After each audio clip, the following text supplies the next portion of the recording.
Hey YouTube. So it finally happened. I finally had my attachment retina surgery. Patch is sexy. For my blind folks, I have a metal grate that the hospital gave me over my left eye, held up with paper tape. I'm telling you, I am bringing patches back. It is the new fashion accessory of 2020. Run out, get yours now. Okay. So for part of this video, I'm gonna have my head down like this. It's not a blindism in my case. It's because for the next either 7 or 10 days, I gotta clarify which, for all 24 hours, I think, I'm supposed to keep my head looking at the ground, and that's either while laying down and while sitting up, and I'm gonna explain why as I kind of explain about the surgery that I had, just so you know, because I have had an anesthetic today. I was completely put out. My brain isn't exactly functioning at full gear, so if I do forget a word or need a word, my wonderful boyfriend is in the background and will provide said words.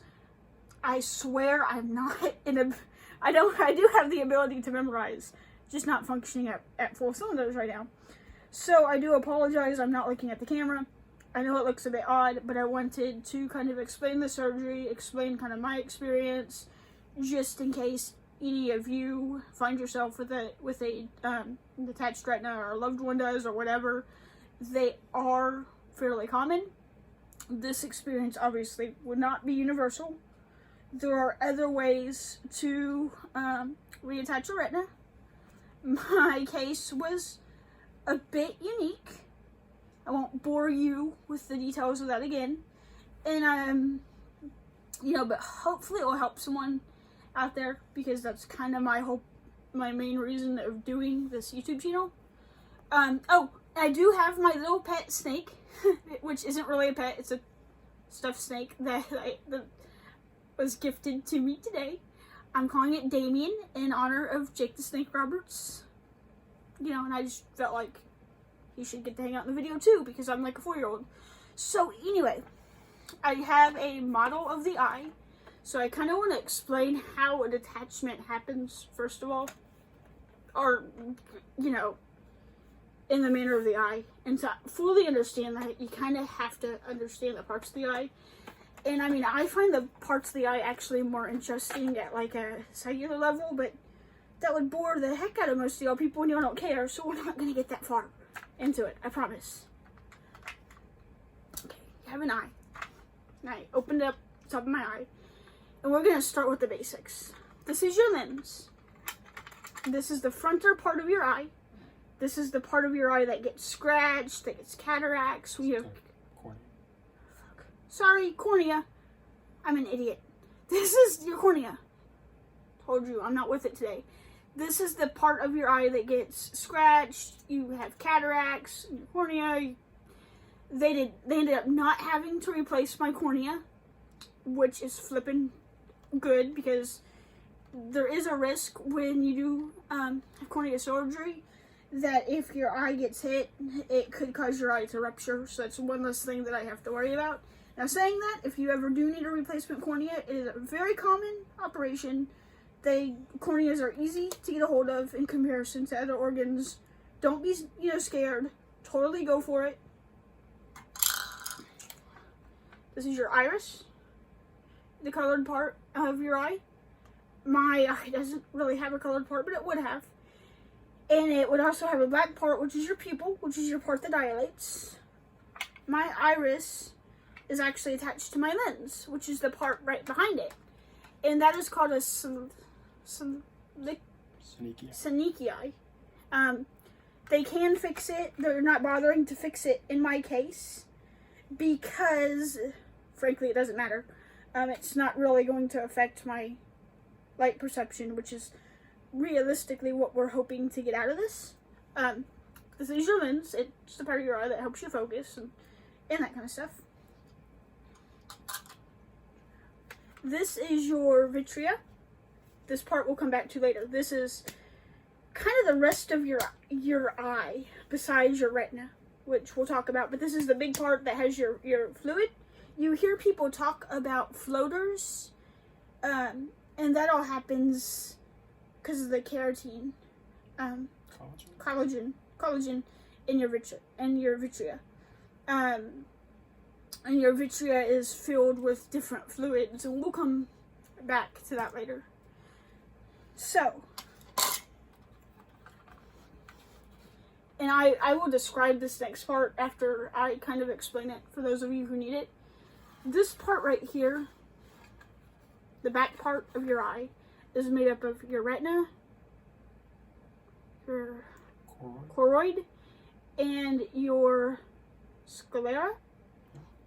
And for those of you who can't see, imagine if you had two hands, and you know when you clap and you put your hands together, imagine you did that, but you had another hand on top or on the bottom to make 3 layers. That's how they're attached. My wonderful, my retina was attached from my choroid at all but 2 places. One of those places was my macula. And your macula, you have your optic nerve right here, which goes into the brain. Your macula is a little spot off to the right of that. So one of those places was my macula, and the other place is kind of up to the kind of front leftish part of my eye. Just for whatever reason, those 2 parts stayed intact. So what they did is they got my vitrea, which they call a vitrectomy. Yeah, vitrectomy. And I'm going to actually put a video that explains the actual surgery better than I'm going to. I'm just going to give the kind of bare bones of it because they do a much better job of explaining it than I do. But they get this vitrea and they drain it. They pull all this liquid and things out, and inflammation and stuff out. So they pull that out, and in my case, they put the silicone kind of oil in it. And in some people, they go and they eventually take the silicone oil out because the silicone oil really reduces visibility. Again, in my case, it doesn't matter. It would just be another surgery that would be pointless for me. But why they do that is because the vitrea pushes back. Okay, think of the vitrea, for those of you who can see the model, it pushes back on your retina and helps keep it in place. For those of you that can't see the model, imagine you have like a baseball glove and the vitrea is kind of like the baseball. It helps push back and it keeps that cornea in place. You know, so that's important. Well, commonly as you age, your fluid and stuff starts to break down. In my case, my inflammation was so bad that my inflammation was so bad that it screwed up my vitrea, and it allowed fluid to get in between the layers of the corduroid and the vitrea and the corduroid and the sclera. And so Between the retina and choroid. Sorry, retina, choroid, and sclera. Retina, choroid, sclera. So imagine that you have your layers are like hands, and let those kind of bridge out to make kind of like a diamond. That's kind of what happened, and eventually they tore apart, except for in, you know, those kind of 2 like random places that kind of like stayed stuck together. They held strong. So what they hope to do is since they've taken all that stuff out and they've taken all that oil out, they've kind of pinned it back. They haven't used pins. They've placed it back though with kind of tweezers. It's microscopic surgery, and are hoping that will kind of hold. So you have to lay face down to keep everything flat and to keep everything together, and so that they get reacquainted, if you will. Excuse my very unscientific way of explaining this. Again, I will make a video that does explain it in a more scientific way. To be honest, I'm just kind of tired, but I wanted to get this all in because I like to do things while they're fresh in my mind. So anyway, my day, this is the whole personal part, so if you don't care about my whole personal spill, stop watching now. Just to save yourself the time. But my day started at, I had to be there at 5:30. I've been up since 3:30. It's now 10 to 9. almost 9 o'clock, so I had a long day. But my day started at 3:30, and which I really didn't sleep well. I've been up since 11:30 last night, really, minus the time I was put out for surgery, of course. But I got up, I got to the hospital, so everyone was very, very nice. Waited around, got back there. The first thing they do is they ask you, you know, if you've ever had surgery before, they ask you a shit ton of questions. Why are you here? What are you doing? What eye are we operating on? Blah, blah, blah. So we do all that. Very nice. They take your vitals. All that goes completely smooth. We get to the IV part. I didn't realize, because I'm kind of stupid, that I should have drank a lot of water the day before. I didn't. Wish I would have. I got 3 pokes, 2 on like my left, like my veins on my left upper arm, 1 in the back of my hand on my left arm, and they couldn't find a vein, and I guess I had some kind of weird reaction to the one on my left arm, because my heart rate dropped and like I turned ghostly white, and it bloody hurt. And what got me out of it, luckily, of course, was wrestling. I was asked, Jeremy asked me just to describe how Vince McMahon took over the territories, thus killing the territory days of wrestling. So that knocked me right out of it, because, you know. Oh, you mentioned freaking Jim Herd. And then, of course, I mentioned Vince Russo, and as soon as I mentioned Vince Russo, I got so angry that I was cured. Anyway, so they brought in the anesthesiologist, and she gave me lidocaine on the back of my left hand, and was able to get the vein, luckily. And so that all went really, really smoothly. Last thing I can remember is talking to Jeremy, thinking about what I was going to say next. I guess I said it, and then, like, I don't remember anything after that. So if anyone who is watching who had to deal with me in the few minutes between the time that I was given the first, like, thing to help me calm down and put completely out, and if I was obnoxious, I deeply, deeply apologize. I am very, very sorry. Just saying. So, I forgive you. oh, he forgives me. If any professionals happen to be watching for some unknown and obscure reason, I'm very, very sorry. But anyway, my surgery took about 3 hours. I did not need the cornea, and I did not need the lens. And I will just explain in case any of y'all go through this. They might have needed to give me a cornea, because when they do the surgery, they go in, they need to see in through your cornea, and my cornea is a bit scarred up. So they did have a cornea on standby, and they might need to take out the lens for various reasons. That's just a standard warning they pretty much give to everyone, I guess, who has this kind of surgery, from what I understand. They did not need to take out my lens, so I have no dead people's body parts in me, and I still have all my original body parts. It wouldn't have bothered me otherwise. they came out, they told Jeremy that the surgery went perfectly, and we think it was probably a resident who did the surgery, and he seemed pretty chuffed, so go him, yay! He seemed pretty happy.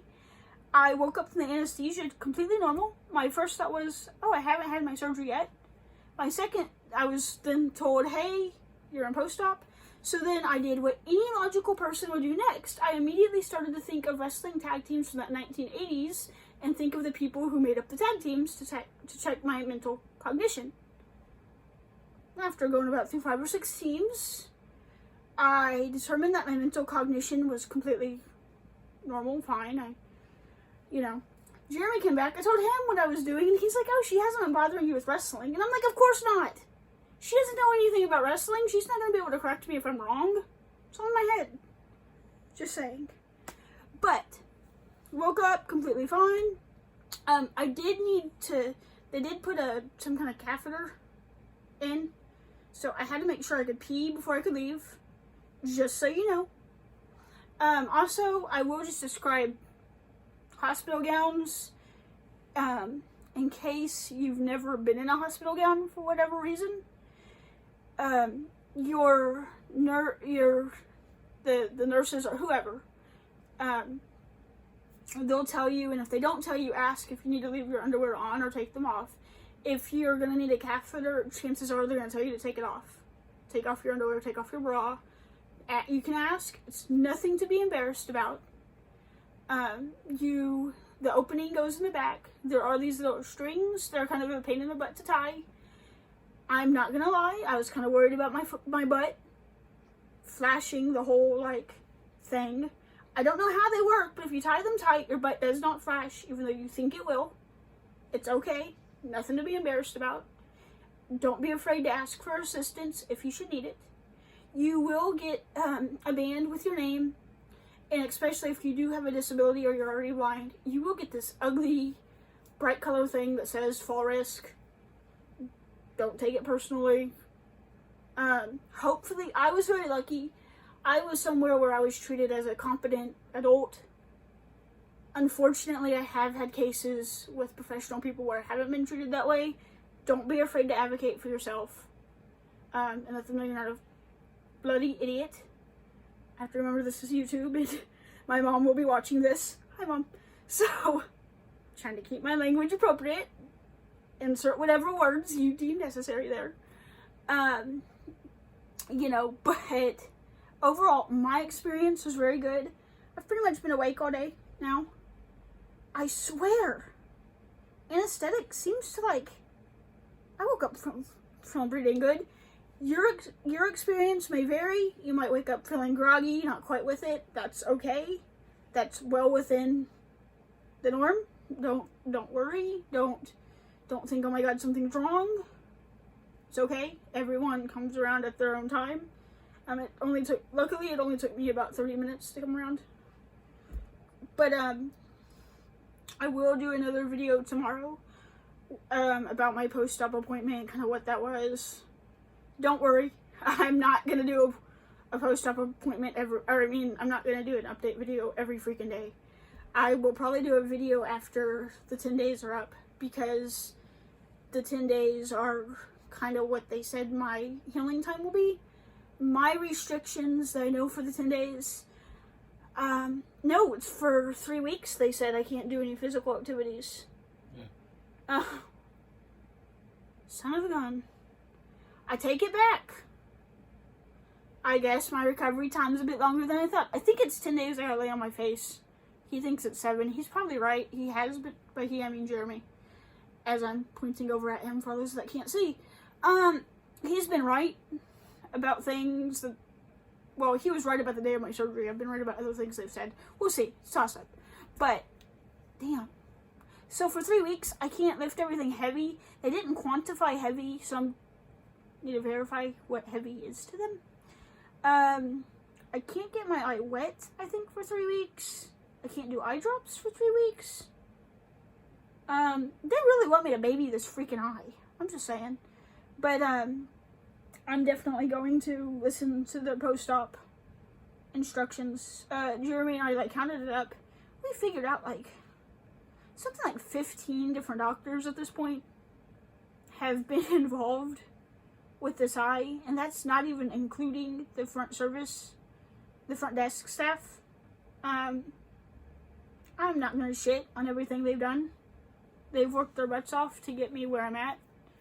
So, you know, I'm going to do my best to listen to them during post-op time. I think I've covered just about everything. You think of anything else? No. Anything interesting? Do anything out? We We didn't get any really good sound bites today. Kind of disappointed. Oh, they did forget to tell. Luckily, I already knew they might have to take my lens off, but they did forget to tell me that. So I had an initial like in 5 different places. Okay, it was 3 different places, but it felt like 5. Because they changed like the consent form. Good. Not a big deal. You still have the big marker mark on your forehead. Oh, so we were wondering how they were going to like tell which eye it was. They put a big marker mark above my left eye. I have not had a bath yet. I'll probably wait till after post-op, till after I get the patch off. Oh, just so you know, they did warn me that there is sometimes some leaking of the eye. I guess it might be the oil that leaks. I'm not sure. I'm gonna ask tomorrow what exactly has been leaking out of my eye. I have had a little bit of it. Some people have none. Some people have a lot. I had a bit. I could feel nothing to be worried about. And I know some of you are definitely wondering what this eye looks like under the patch. I would be. So, yeah, just watch the video tomorrow. You'll see. My bet is nothing, because they do the surgery using just 3 little microscopic needles. So I'm sorry to disappoint you. I doubt it looks gruesome. Maybe something cool will happen though, and my eye will burst or something. Of course, if it does, I can't put it on YouTube because it'd be graphic. If it bursts though, I will be wearing an eye patch or have a fake eye. I'll let all of you know. If you want pictures, talk to me. I'll send them. So yeah. Thanks for watching. Again, if you have any questions or whatever, feel free to email me. It's blind, BLYNDDE1 @gmail.com. So yeah, thanks.